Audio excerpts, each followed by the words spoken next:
Perkenalkan, nama saya Atada Topi Setia. Di sini saya akan menjelaskan tentang bisnis model kanvas beserta contohnya. Nah, apa sih itu bisnis model kanvas? Nah, bisnis model kanvas ini adalah alat manajemen strategis yang digunakan untuk merancang, menggambarkan, mengevaluasi, dan mengubah model bisnis suatu perusahaan Anda. Nah, di dalam bisnis model kanvas itu ada 9 elemen. Yang pertama itu ada customer segment atau segmen pelanggan. Nah, yang dimaksud dengan customer segment ini ialah definisi siapa target pasar atau pelanggan potensial Anda. Lalu ada value proposition atau penawaran nilai. Nah, yang dimaksud dengan penawaran nilai ini adalah manfaat apa sih yang Anda tawarkan kepada pelanggan Anda. Lalu ada channel atau saluran. Nah, untuk yang dimaksud dengan channel dan saluran adalah menyampaikan produk atau layanan Anda kepada pelanggan. Lalu ada customer relationship atau hubungan dengan pelanggan. Nah, yang dimaksud dengan hubungan dengan pelanggan ini adalah jenis hubungan apa sih yang ingin Anda bangun dengan pelanggan Anda. Lalu ada revenue streams atau sumber pendapatan. Yang dimaksud dengan sumber pendapatan ini adalah bagaimana Anda akan menghasilkan pendapatan dari produk atau layanan Anda. Lalu ada key resource atau yang dimaksud dengan sumber daya utama. Nah, yang dimaksud dengan sumber daya utama ini adalah sumber daya kunci yang diperlukan untuk menjalankan bisnis Anda. Lalu ada key activities atau aktivitas utama. Yang dimaksud dengan aktivitas utama adalah kegiatan utama yang harus dilakukan untuk menjalankan bisnis Anda.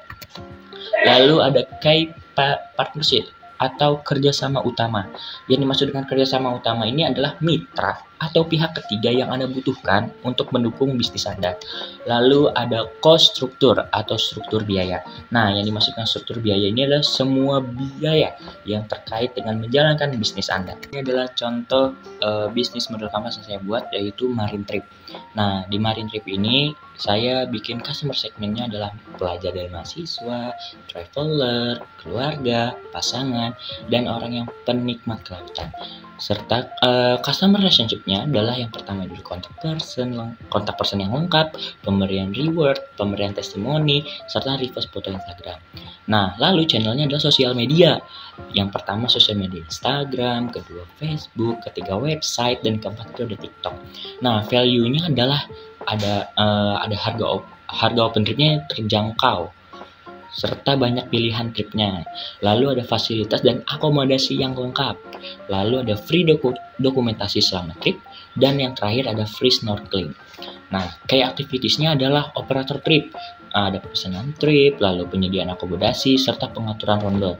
Nah, lalu di kayak activities juga ada yang namanya pemasaran. Bagaimana pemasaran itu promosi dan memberikan diskon promo. Nah, key resource-nya adalah yang satu, sumber daya fisik. Sumber daya fisik itu meliputi izin usaha, 3 unit kamera karena untuk dokumentasi, lalu ada kantor, serta ada 2 unit kapal. Lalu ada sumber daya manusia atau di sumber daya manusia ini ada 3 pegawai. Nah, ada key partnernya juga. Yang pertama ada mitra kontak person, ada pengelola pulau dan pantai yang dituju, lalu ada pengelolaan sewa kapal. Nah, ada mitra jasa akomodasinya juga. Yang pertama transport. Saya bekerja sama dengan Speedboat Marina atau dia itu Speedboat Marina ini penyewaan kapal. Lalu ada tempat penginapan, yaitu Melati Homestay dan Dalang Homestay. Lalu ada pusat oleh-olehnya. Untuk di bagian cost struktur, saya memasukkan ada biaya operasional trip, biaya sewa kapal, biaya admin, dan gaji pegawai. Lalu di revenue stream-nya, saya memasuki ada paket open trip yang terjual, komisi dari pelanggan atau mitra, serta pelayanan dan pemesanan tiket kapal. Mungkin itu saja yang dapat saya sampaikan, kurang lebihnya mohon maaf. Wassalamualaikum warahmatullahi wabarakatuh.